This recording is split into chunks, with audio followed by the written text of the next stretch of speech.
নমস্কাৰ বন্ধু বান্ধৱীসকল, আজি মই অসম চৰকাৰৰ এটা বিজ্ঞাপন আপোনালোকৰ কাৰণে লৈ আহিছোঁ।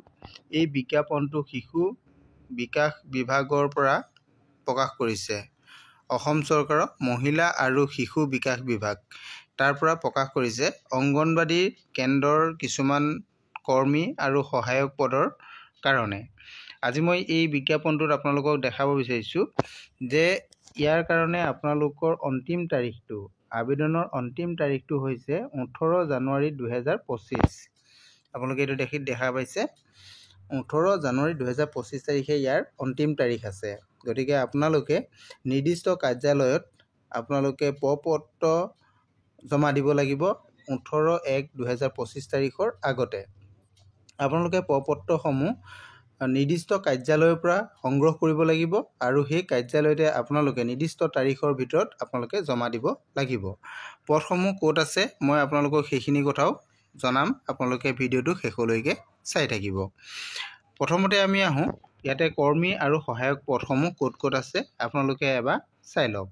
ইয়াতে মুঠ আপোনালোকৰ পদ আছে, চাব পাৰিব আপোনালোকে 30টা, মুঠ 30টা পদ আছে।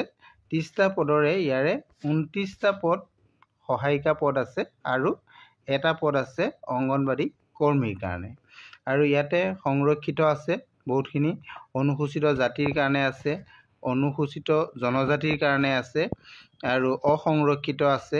এইখিনি সকলোখিনি আপোনালোকে চাই ল'ব পাৰিব। আৰু বিজ্ঞাপনটো আপোনালোকে মোৰ ভিডিঅ'ৰ তলত ডেছক্ৰিপশ্যনত আপোনালোকে পাব, নহ'লে আপোনালোকে মোক ভিডিঅ'ৰ শেষত কমেণ্ট কৰিব, মই আপোনালোকক বিজ্ঞাপনটো দিবলৈ চেষ্টা কৰিম। ইয়াতে আপোনালোকে গম পাইছে এই বিজ্ঞাপনটো উজনি মাজুলী মহিলা আৰু শিশু বিকাশ বিভাগৰ পৰা প্ৰকাশ কৰা হৈছে। এই বিজ্ঞাপনটো যিহেতু উজনি মাজুলী সংহত শিশু উন্নয়ন প্ৰকল্প পৰা প্ৰকাশ কৰিছে, গতিকে পদসমূহ উজনি মাজুলীতে এই পদসমূহ আছে। গতিকে ইয়াতে অংগনবাড়ী কেন্দ্ৰবিলাকৰ নামো আপোনালোকক দিয়া আছে। যিটো সহায়িকা পদ আছে আৰু যিবিলাক কৰ্মী পদ আছে, কৰ্মী পদটো আপোনালোকৰ ইয়াতে দিয়া হৈছে কোলাকুতুম টাকাচুক কোলাকুতুম টাকাৰচুক, তাতে আপোনালোকৰ কৰ্মী পদটো আছে। আৰু নেক্সট যিটো পদ আছে আপোনালোকে দেখিছে দক্ষিণ লখিমী ডিপু চুবুৰী, তাত সহায়িকা পদ আছে। আৰু বৰপমুৱা মাউৰা চুবুৰী, তাত আপোনালোকৰ সহায়িকা পদ।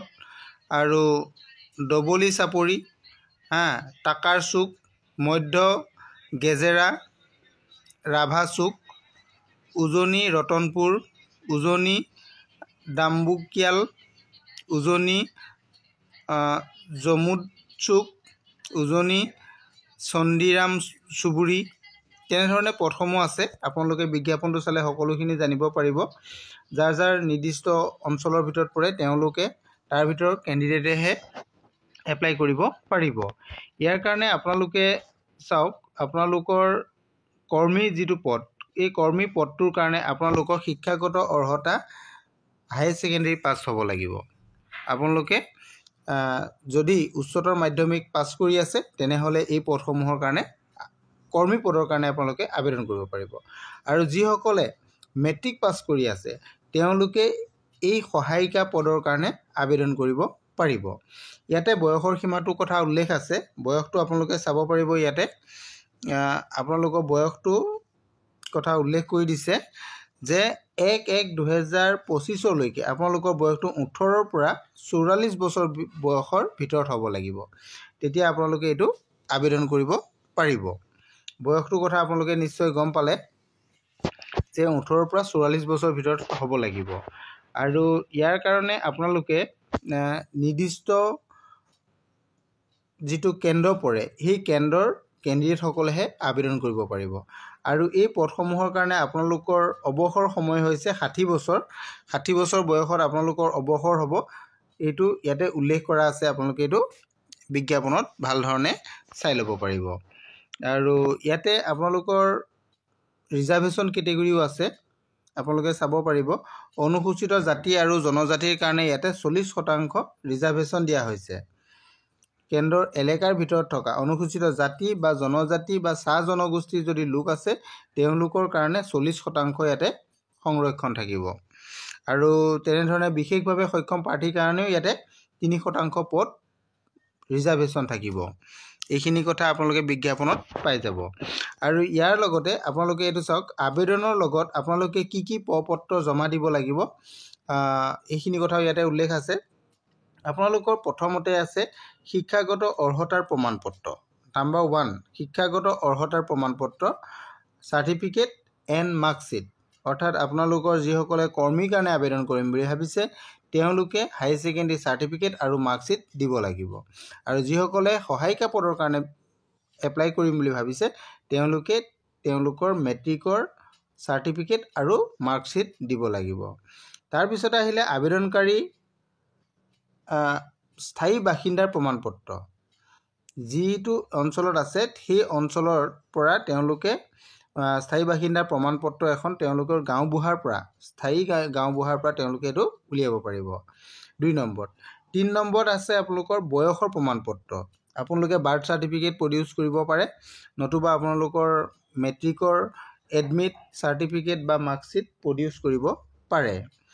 4 নম্বৰতে আছে আপোনালোকৰ চৰকাৰী চিকিৎসাৰ স্বাস্থ্য সম্পৰ্কীয় প্ৰমাণপত্ৰ। আপোনালোকৰ মেডিকেলৰ পৰা আপোনালোকে এখন স্বাস্থ্য সম্পৰ্কীয় চাৰ্টিফিকেট উলিয়াব লাগিব। তাৰপিছত 5 নম্বৰত আহিলে আপোনালোকৰ জাতিগত প্ৰমাণপত্ৰ। তাতে আপোনালোকৰ কাষ্ট চাৰ্টিফিকেটখন আপোনালোকে দিব লাগিব। আৰু দিছে আধাৰ কাৰ্ড। আধাৰ কাৰ্ডৰ আপোনাৰ ফটোষ্টেট কপি দিব লাগিব। আৰু আবেদনকাৰী একপি পাছপোৰ্ট ফটো, এইকেইটা বস্তু আপোনালোকে লগত জমা দিব লাগিব। লগত আৰু ফৰ্মখন আপোনালোকে নিৰ্দিষ্ট কাৰ্যালয়ৰ পৰা লৈ ল'ব। তাৰ পৰা আনি এইখিনি বস্তু লৈ আবেদনত আপোনালোকৰ নিজৰ স্বস্বাক্ষৰ কৰি আবেদনখন জমা দিব লাগিব। এইখিনি আছিলে। আৰু আপোনালোকক মই অলৰেডি ক'লোৱেই যে আপোনালোকে ফৰ্মখন অফিচৰ পৰা লৈ ল'ব পাৰিব। অফিচৰ এড্ৰেছটো আপোনালোকে নিশ্চয় জানে যে উজনি মাজুলী সংহত শিশু উন্নয়ন প্ৰকল্প জেংৰাইমুখ, ইয়াতে অফিচটো আছে। সেই অফিচৰ পৰা আপোনালোকে গৈ ফৰ্মখন ল'ব লাগিব। ফৰ্মখন লৈ আপোনালোকে এইখিনি ডকুমেণ্টছ লগত লৈ আপোনালোকে 18 জানুৱাৰীৰ ভিতৰত গৈ ফৰ্মখন জমা দিব লাগিব। আৰু ইয়াৰ পিছৰ যিখিনি হ'ব আপোনালোকৰ পৰৱৰ্তী যিখিনি কাম হ'ব সেই কামখিনি আপোনালোকে কাৰ্যালয়ৰ পৰা খবৰ লৈ থাকিব পাৰিব। ইয়াৰ কাৰণে আপোনালোকক আৰু এটা বিশেষ কথা ইয়াতে উল্লেখ আছে, যিটো আপোনালোকৰ বাছনি হ'ব।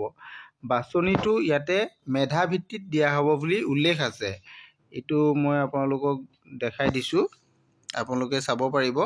এইটো 6 নম্বৰ কলমটোত আপোনালোকে দিছে অংগনবাড়ী কৰ্মী বা সহায়িকা পদৰ বাবে প্ৰয়োজনীয় ন্যূনতম শিক্ষাগত অৰ্হতা পৰীক্ষাত লাভ কৰা নম্বৰ মেধা ভিত্তিত প্ৰাৰ্থী বাছনি কৰা হ'ব।